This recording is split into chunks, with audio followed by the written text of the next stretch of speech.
నమస్తే అండి. మన బాలు టెక్స్టైల్స్ కస్టమర్లందరికీ కూడా లేటెస్ట్ వెరైటీ సిల్క్ కోటాలో మనకి ప్యాచ్ వర్క్ ఎంబ్రాయిడరీ వర్క్స్ వచ్చినాయండి. అవి ఒక్కసారి చూపెడతాను చూడండి.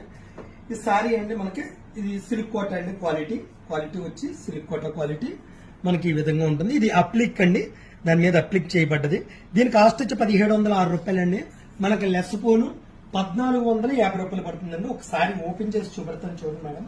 ఇవి లైట్ వెయిట్ లో వస్తాయండి. ఆర్డినరీ వాష్ అండి. ఇది ఆర్డినరీ వాష్ చాలా బాగుంటదండి. శారీ పళ్ళు చూసారు కదా, ఈ విధంగా ఉందండి. శారీకి వచ్చి మనకి ఇలాగ గ్రాడ్యువల్ గా తగ్గుతూ వస్తుందండి. బ్లౌజ్ కి వచ్చి ఇలా ప్యాచెస్ వస్తుందండి. ఈ విధమైన ప్యాచెస్ వస్తాయి హ్యాండ్స్ కి, 2 హ్యాండ్స్ కి కూడా కింద పైన మనకి సపరేట్ గా వస్తుందండి. అందులో కలర్ కాంబినేషన్స్ మనకి 5 కలర్ కాంబినేషన్స్ వచ్చినాయండి. సింగిల్ పీస్ కూడా కొరియర్ ఉంటుంది. మీకు నచ్చింది ఏదన్నా ఉంటే స్క్రీన్ షాట్ తీసి పంపించండి మేడం.